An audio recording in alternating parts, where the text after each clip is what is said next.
ನಮಸ್ಕಾರ. ಪಯಸ್ವಿನಿ ಕನ್ನಡ ವ್ಲಾಗ್ಸ್ಗೆ ಸ್ವಾಗತ. ನಾನಿವತ್ತು ಚಕ್ಕುಲಿಯನ್ನು ಮಾಡುವಂತಹ ವಿಧಾನವನ್ನು ತೋರಿಸ್ತಾ ಇದ್ದೀನಿ. ಹಾಗೆ ಅದಕ್ಕಿಂತ ಮುಂಚೆ ನೀವೇನಾದರೂ ಈ ವಿಡಿಯೋನ ನನ್ನ ಚಾನಲಿಗೆ ಸಬ್ಸ್ಕ್ರೈಬ್ ಆಗದೆ ನೋಡ್ತಾ ಇದ್ದರೆ ಈಗಲೇ ಸಬ್ಸ್ಕ್ರೈಬ್ ಮಾಡಿ ಅಂತ ಹೇಳ್ತಾ, ಅಕ್ಕಿ ಹಿಟ್ಟನ್ನು ಬಳಸ್ಕೊಂಡು ರುಚಿಕರವಾದಂತಹ ಚಕ್ಕುಲಿಯನ್ನು ತಯಾರು ಮಾಡೋದು ಹೇಗೆ ಅಂತ ನೋಡೋಣ ಬನ್ನಿ.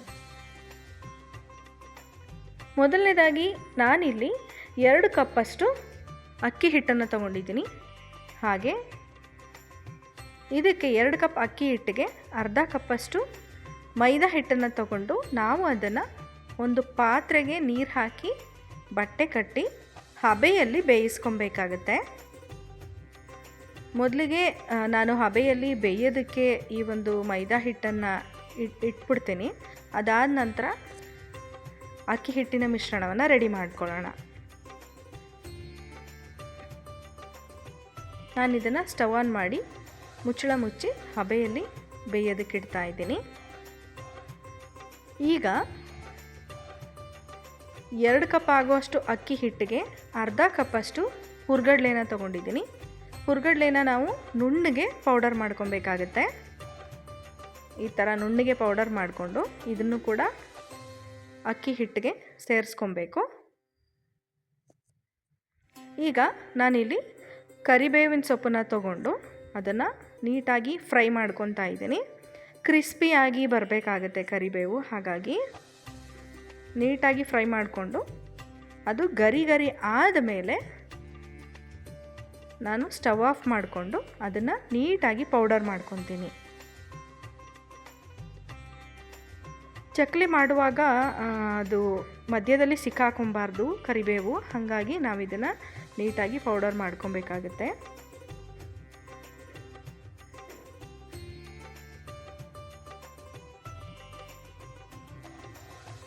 ಪೌಡರ್ ಮಾಡಿಕೊಂಡು ಇದನ್ನು ಕೂಡ ನಾನು ಚಕ್ಕಲಿ ಹಿಟ್ಟಿಗೆ ಮಿಕ್ಸ್ ಮಾಡ್ಕೊತೀನಿ. ಹಾಗೆ 3 ಟೇಬಲ್ ಸ್ಪೂನು ಎಳ್ಳು ಜೊತೆಗೆ 1 ಟೇಬಲ್ ಸ್ಪೂನು ಜೀರಿಗೆನ ಕೂಡ ನಾನಿಲ್ಲಿ ಆ್ಯಡ್ ಮಾಡಿಕೊಂಡೆ. ಇದ್ರ ಜೊತೆಗೆ ಹಚ್ಕಾರದ ಪುಡಿ 1 ಚಮಚ ಆ್ಯಡ್ ಮಾಡ್ಕೊತಾ ಇದ್ದೀನಿ. ಹಾಗೆ 1 ಚಮಚ ಕಪ್ಪು ಎಳ್ಳನ್ನು ಕೂಡ ನಾನು ಆ್ಯಡ್ ಮಾಡಿಕೊಂಡೆ. ಈಗ ಒಂದು ಪ್ಯಾನ್ ತಗೊಂಡು ಆ ಪ್ಯಾನ್ಗೆ 2 ಟೇಬಲ್ ಸ್ಪೂನಷ್ಟು ಉದ್ದಿನಬೇಳೆ, ಹಾಗೆ ಖಾರಕ್ಕೆ ಚಕ್ಕಲಿಗೆ ಎಷ್ಟು ಖಾರ ಬೇಕು ಅದನ್ನು ನೋಡಿಕೊಂಡು ನಾನಿಲ್ಲಿ ಬ್ಯಾಡಗಿ ಮೆಣಸಿನ್ಕಾಯಿ ತೊಗೊಂಡಿದ್ದೀನಿ. ಒಂದು 4 ಬ್ಯಾಡಗಿ ಮೆಣಸಿನ್ಕಾಯಿನ ಕಟ್ ಮಾಡಿ ಸೇರಿಸ್ಕೊಂಡು ಇದನ್ನು ಫ್ರೈ ಮಾಡ್ಕೊತೀನಿ.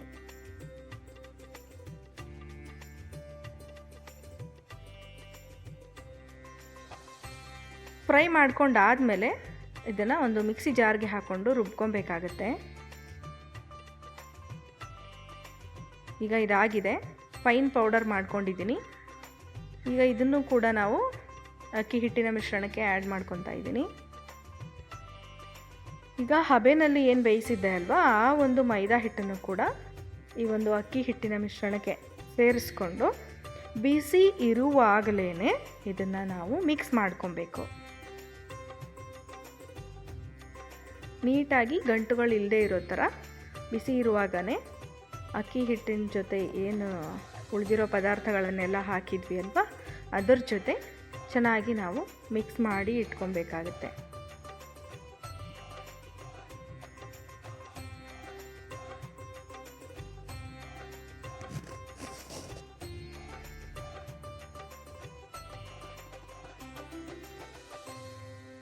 ಈಗ ನಾನಿಲ್ಲಿ 2 ಟೇಬಲ್ ಚಮಚ ತುಪ್ಪ ಹಾಕ್ಕೊಂಡಿದ್ದೀನಿ. ಹಾಗೆ 2 ಟೇಬಲ್ ಸ್ಪೂನ್ ಎಣ್ಣೆ ಹಾಕ್ಕೊಂಡಿದ್ದೀನಿ. ಇದನ್ನು ಬಿಸಿ ಮಾಡ್ಕೊಬೇಕು.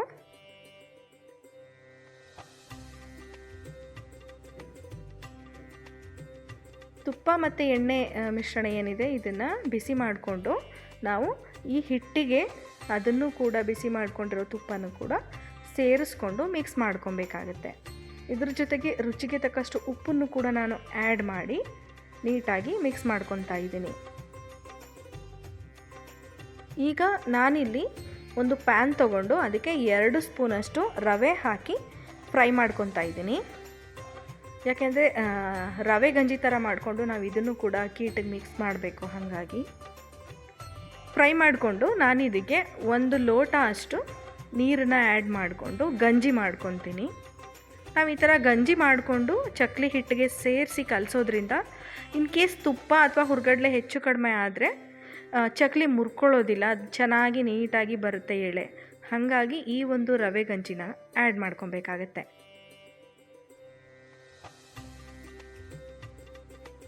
ಈಗ ಗಂಜಿ ರೆಡಿಯಾಗಿದೆ. ಇದನ್ನು ನಾನು ಅಕ್ಕಿ ಹಿಟ್ಟು ಏನು ರೆಡಿ ಮಾಡ್ಕೊಂಡಿದ್ವಿ ಅಲ್ವಾ ಚಕ್ಲಿ ಹಿಟ್ಟು, ಅದರೊಳಗಡೆ ಇದನ್ನು ಕೂಡ ನಾನು ಹಾಕಿ ಮಿಕ್ಸ್ ಮಾಡ್ಕೊತೀನಿ. ಬಿಸಿ ಇರುವಾಗಲೇ ಹಾಕಿ ಮಿಕ್ಸ್ ಮಾಡ್ತಾಯಿದ್ದೀನಿ. ಇದ್ರ ಜೊತೆಗೆ ಎಷ್ಟು ಬೇಕಾಗುತ್ತೆ ನೋಡಿಕೊಂಡು ಸ್ವಲ್ಪನೇ ನೀರನ್ನು ಸೇರಿಸ್ಕೊಂಡು ಚಕ್ಲಿ ಹಿಟ್ಟನ್ನು ಕಲಿಸ್ಕೊಬೇಕಾಗತ್ತೆ.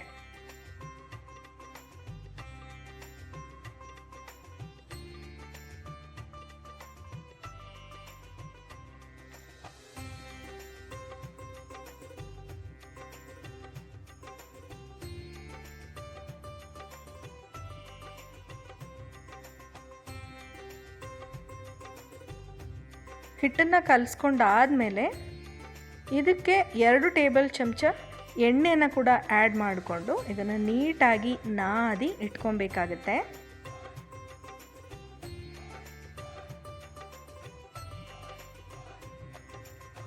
ಚೆನ್ನಾಗಿ ಹಿಟ್ಟು ರೆಡಿ ಆದಮೇಲೆ ಒಂದು 5 ನಿಮಿಷ ಒದ್ದೆ ಬಟ್ಟೆ ಮುಚ್ಚಿ ಇಡ್ಬೋದು.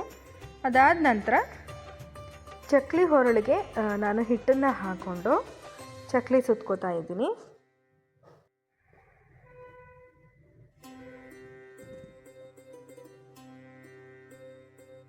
ಹಾಗೆ ಚಕ್ಲಿ ಸುತ್ತುವಾಗ್ಲೂ ಅಷ್ಟೇ ತುಂಬಾ ಈಸಿಯಾಗಿ ತುಂಬ ಚೆನ್ನಾಗಿ ನೀಟಾಗಿ ಚಕ್ಲಿಗಳು ಬರುತ್ತೆ. ನಾನಿಲ್ಲಿ ಮೊದಲು ಚಕ್ಲಿಗಳನ್ನ ಸುತ್ತಿಟ್ಕೊಂಡ್ಬಿಟ್ಟು ಆಮೇಲೆ ನಾನು ಡೀಪ್ ಫ್ರೈ ಮಾಡ್ಕೊತೀನಿ.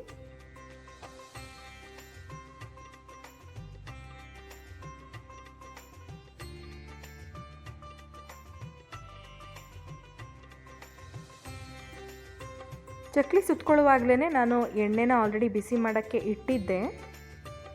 ಈಗ ನಾನು ಒಂದೊಂದೇ ಚಕ್ಲಿನ ಹಾಕ್ಕೊಂಡು ಡೀಪ್ ಫ್ರೈ ಮಾಡ್ಕೊತಾ ಇದ್ದೀನಿ.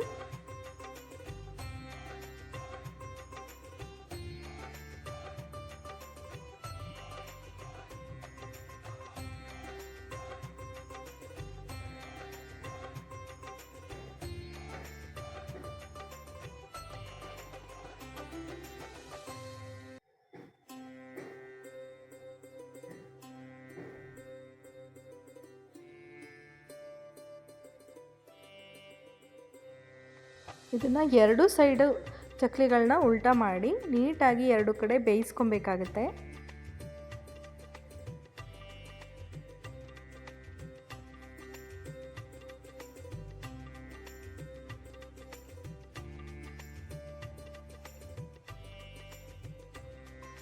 ಈ ವಿಧಾನದಲ್ಲಿ ಚಕ್ಲಿ ಮಾಡಿದ್ರೆ ತುಂಬ ಗರಿಯಾಗಿ ಬರುತ್ತೆ. ಟೇಸ್ಟ್ ಕೂಡ ಯಾವುದೇ ಕಾಂಪ್ರಮೈಸ್ ಇಲ್ಲ, ತುಂಬಾ ಚೆನ್ನಾಗಾಗುತ್ತೆ. ಈಗ ಆಗಿದೆ. ಬಾಣಲೆಯಿಂದ ಎಲ್ಲ ಚಕ್ಲಿಗಳನ್ನು ತೆಗಿತಾ ಇದ್ದೀನಿ. ನೋಡ್ತಾ ಇರ್ಬೋದು ಸ್ವಲ್ಪನೂ ಮುರ್ಕೊಂಡಿಲ್ಲ. ಹಾಗೆ ಹೇಗೆ ನಾನು ಚಕ್ಲಿನ ಸುತ್ಕೊಂಡಿದ್ದೆ ಅದೇ ರೀತಿ ಬಂದಿದೆ. ತುಂಬಾ ಚೆನ್ನಾಗಿ ಆಗಿದೆ. ಟೇಸ್ಟು ಅಷ್ಟೇ ತುಂಬಾ ಚೆನ್ನಾಗಿರುತ್ತೆ. ಹಾಗೆ ತುಂಬ ಸುಲಭವಾಗಿ ಕೂಡ ಮಾಡ್ಬೋದು. ಯಾಕೆಂದರೆ ರೊಟ್ಟಿಗೆ ನಾವು ಆಲ್ರೆಡಿ ಅಕ್ಕಿ ಹಿಟ್ಟನ್ನು ಮನೆಯಲ್ಲಿ ರೊಟ್ಟಿ ಮಾಡಲಿಕ್ಕೆ ಅಂತ ಇಟ್ಕೊಂಡೇ ಇರ್ತೀವಿ. ಸಪ್ರೇಟಾಗಿ ಅದನ್ನು ಪೌಡರ್ ಮಾಡ್ಕೋಬೇಕು ಆ ಥರ ಏನೂ ಇಲ್ಲ. ಮನೇಲಿರೋವಂಥ ಅಕ್ಕಿ ಹಿಟ್ಟನ್ನೇ ಬಳಸ್ಕೊಂಡು ತುಂಬ ಸುಲಭವಾಗಿ ಮಾಡ್ಬೋದು. ಅದೇ ರೀತಿ ತುಂಬ ರುಚಿಯಾಗಿ ಈ ಒಂದು ಚಕ್ಲಿ ರೆಸಿಪಿ ರೆಡಿ ಆಗುತ್ತೆ. ಮಕ್ಕಳು ಮನೆಯವರು ಎಲ್ಲರೂ ಕೂಡ ಇಷ್ಟಪಟ್ಟು ತಿನ್ನುವಂತಹ ಒಂದು ಸ್ನ್ಯಾಕ್ಸ್ ಇದು. ಹಾಗೆ ಹಾರ್ಡ್ ಕೂಡ ಇರಲ್ಲ, ತುಂಬಾ ಕ್ರಿಸ್ಪಿಯಾಗಿ ಚೆನ್ನಾಗಿರುತ್ತೆ. ನೀವು ಕೂಡ ಇದನ್ನು ಮನೆಯಲ್ಲಿ ಟ್ರೈ ಮಾಡಿ. ಖಂಡಿತ ನಿಮಗೂ ಕೂಡ ಈ ಒಂದು ರೆಸಿಪಿ ಇಷ್ಟ ಆಗೇ ಆಗುತ್ತೆ. ಇವತ್ತಿನ ನನ್ನ ಈ ವಿಡಿಯೋ ನಿಮಗೆ ಇಷ್ಟ ಆಗಿದೆ ಅಂತ ಅಂದ್ಕೊಂಡಿದ್ದೀನಿ. ಹಾಗೆ ಮತ್ತೊಂದು ರೆಸಿಪಿಯೊಂದಿಗೆ ಮುಂದಿನ ವಿಡಿಯೋದಲ್ಲಿ ಭೇಟಿಯಾಗೋಣ. ಅಲ್ಲಿವರೆಗೆ ನಮಸ್ಕಾರ. ಈ ವಿಡಿಯೋ ಇಷ್ಟ ಆಗಿದೆ ಅಲ್ವಾ? ಹಾಗಾದರೆ ತಡ ಯಾಕೆ? ಲೈಕ್ ಮಾಡಿ, ಸಬ್ಸ್ಕ್ರೈಬ್ ಮಾಡಿ, ಶೇರ್ ಮಾಡಿ, ಬೆಲ್ ಬಟನ್ ಕ್ಲಿಕ್ ಮಾಡಿ, ಆಲ್ ನೋಟಿಫಿಕೇಷನ್ ಆಪ್ಷನ್ ಸೆಲೆಕ್ಟ್ ಮಾಡಿ.